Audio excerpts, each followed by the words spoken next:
We left Satori heartbroken, which made me cry. That was Yep. very, very My sad. favorite part. It's the day of the festival. I'm awake extra early.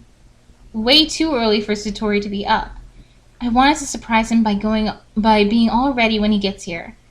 But at the same time, I have about an hour to spare. I could head to school early, if only to grab a few of Natsuko's donuts. As I sit and consider my options, I can't help but feel a sense of uneasiness. It's eerily quiet today. So much so, it's distracting. Something feels off, which is weird. I mean, it's festival day. I should be feeling excited. But since I woke up, I've just had this overwhelming sense of dread. I read in Yuri's book that stagnating air is common foreshadowing that something terrible is about to happen. I didn't understand it when I read it, but today I get up and get ready. I decided it'd be better to wait at Satori's house until it's time to head to school. I feel so uneasy, I don't think I want to walk to school alone anyway. Securing the broken strap of my book bag with some safety pins, I take and head out the door. I shiver a little. It feels even weirder outside. I look up at the sky. It's daytime and the sun is out. But the daylight feels bizarrely veiled, almost like there's a solar eclipse. I look at the sun. Ow! Jeez! Well, there goes my retina. Why am I so dumb? My eyes hurt now, and all I see are colorful flashing dots, but the sun seems fine. I don't know why everything feels so strange, but it's really stressing me out. I reach Satori's house, and for the first time in years, I knock on the door. I pause. Why did I knock just now? It's not like I should expect an answer anyway, since it's still way too early for him to be awake. Like yesterday, I opened the door and let myself in. Satori? He's always been a heavy sleeper. He could sleep through an earthquake. And he has. I quietly head upstairs. Outside Satori's room, I knock on his door. Satori? Hello? You awake yet? There's no response. I didn't expect one, but still, the feeling of dread intensifies. I close my eyes and take a deep breath. Why am I scared of what I might find on the other side of this door? But I have no other choice. I gently open the door. Satori! The door creaks open. I peer inside. There are pill bottles on a small table near his bed. Satori is face down in his pillow. I can't hear him breathing. Cautiously, I approach his bed and reach for his shoulder. Satori! Ah! Ah! Satori jumps the moment my fingers brush against his shoulder. We both yelp in surprise. Cat, what are you doing here? He groggily looks at his clock. And why are you up so early? I just... A huge wave of relief crashes over me. The weirdness I was feeling before decreases drastically, but doesn't appear completely for some reason. Perhaps it's just festival jitters, that's, after all. I just wanted to make sure you got up on time too. It's festival day. So it is. He slowly sits up, rubbing the back of his neck and yawning. How are you feeling? I feel great. You do? Really? He smiles and nods. He does seem to be in a better mood. Yep. He reaches over and grabs one of the pill bottles. I took your advice. See? He holds up a bottle of lithium. I'm gonna try and take them every day from now on. I breathe a sigh of relief. I'm really happy to hear that, Satori. You did the right thing. I'm proud of you. Satori smiles at me. Well, I'm proud of you for being up on time, Cat. Thanks, Betty. I Ouch. decide. Really? After that crying fest a few minutes ago, you're gonna do this to me? I decided not to bring up the other conversation from last night right now. The important thing is he's finally accepting the help he needs. We'll worry about the personal stuff later. It'll be nice to have everything go back to normal anyway. Satori scratches his head as he gets to his feet and stretches. I might as well get showered and get dressed.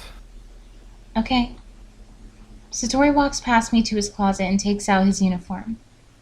How long is it gonna take you to get ready? I don't know. Maybe an hour? But if you don't want to just sit around and wait, maybe you can do me a favor. Well, I don't mind waiting, but what do you need? Satori points to his computer desk, where I spot a very large stack of booklets that I didn't notice when I walked in. Ah, are those the poetry pamphlets you and Mateo have been working on? They are. Mateo called me last night and told me his printer was busted. So he asked me to print them out and bring them with me in the morning. I haven't gotten a chance to look them over, but I'm sure they came out fine. It'll probably help if he has them as soon as possible so he can make sure they're perfect before sending them out. Could you take them to... could you take them to... Could you take them to him, please? There's still something weird about today, but knowing Satori is fine makes me feel confident enough to make the short journey to school on my own. Yeah, no problem. Thanks, Kat. I start loading the stack into my book bag. Once they're all tucked away inside, I swing it over my shoulder with a grunt. Ugh! Mateo and Satori must be pretty confident in the amount of visitors our event is going to draw. The stack of pamphlets ends up weighing more than I anticipated. Hey, that looks kind of heavy. Maybe you should just take half and I'll bring the other half. Don't be silly! I've got this. The strap of my bag weighs heavily on my shoulder. Despite this, I try to act as though I don't even notice the extra weight. Well, alright. Just don't strain yourself. Tori says that to me as he heads into the bathroom with his clothes and a towel. I, meanwhile, head outside. I slowly make my way to school, repositioning the heavy book bag every few steps. I'm starting to wish I hadn't been so stubborn about taking the entire load. For once, I'm incredibly relieved to see the school come to view. I cross the street and head towards the entrance. I stop in my tracks when I hear a popping sound. The weight of my shoulder is relieved when the pins of my book bag strap rip loose, sending the bag plummeting to the ground. The pamphlets erupt from the bag and cover the walkway in front of me. I stand there, eye twitching in rage. God damn it! I throw myself to the ground, grab a pamphlet, and shove it into my bag. I grab it so roughly that I end up crumpling it. I sigh and pull it back out of my bag. Satori and Mateo worked hard on these. Plus, it wouldn't be very professional if I give this one to any visitors. I set it aside and proceed to gently pick up the rest and replace them in the bag, making sure I don't bend or wrinkle them. When I finish, I tuck the heavy bag under my arm, grab the crumpled pamphlet before continuing up the stairs towards the doors. I fumble with the door and make my way inside. I rush to the nearest trash can. I set the heavy bag on the ground and take a moment to catch my breath. As I recuperate, I look at the crumpled pamphlet. Might as well give it a once over before I chuck it. I opened it and checked it out. Came out pretty nice. I flip through the pages. Each member's poem is neatly printed on its own page, giving it an almost professional feel. I recognize Yori's, Natsuko's, and Satori's poems from the ones they practiced. I flipped to Mateo's poem. What the? This isn't the poem he practiced. This isn't even a poem.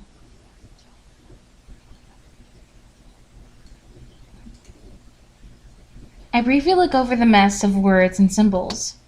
What is this? Some kind of computer error? I struggle to understand what I'm reading. I mean, Mateo's poems are always weird and cryptic. But this... It must be a mistake. It has to be. I bet Mateo isn't even aware of it.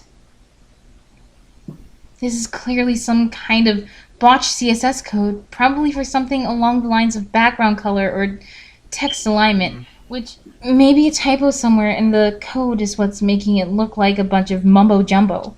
It's probably something as simple as a misplaced underscore or a missing comma, which is true. That's the reason why it's like that. Honestly, I don't know how he missed it. Hopefully Mateo will be able to find it and fix the mistake and print them out at school before the festival starts. I toss the crumpled pamphlet in the trash and gather my book bag under my arm once again. I head across the school and up the stairs. I frown as I approach the club room. I can see the lights are still off. Is no one here yet?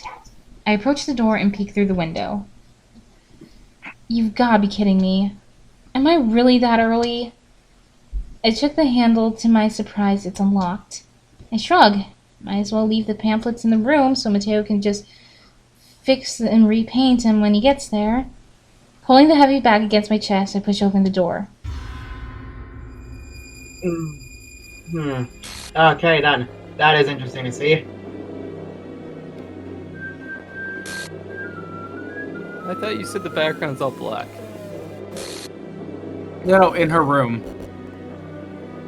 Huh? My room, I don't have any lights on. And now if you go to history, or if you should be able to load game, and then load Nice back try, there. but there's no turning back now. Dang. He looks like he just had like the best drugs. He does. Also, did he use a straight razor? Yeah, he did.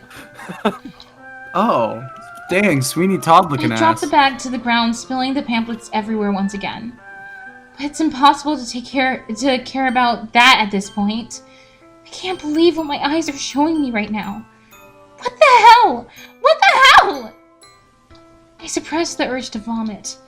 My legs lose their strength and I crumple to my knees in horror. My head is reeling.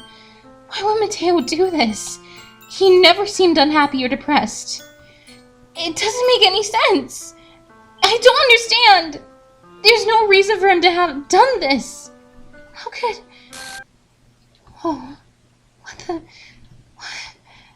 Huh? What happened? What's going on? Where am I?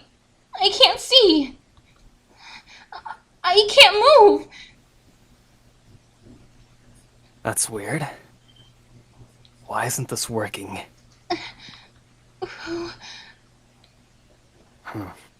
Maybe if I clip out the section. What the hell was that? Damn it! Why can't I delete her memory without hurting her code? Delete my... Who's speaking right now?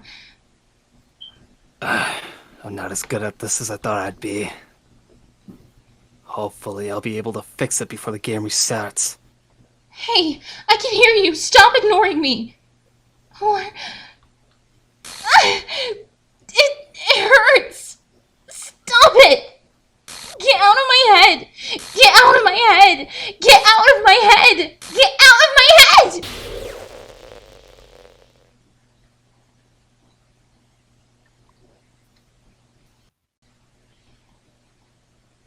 And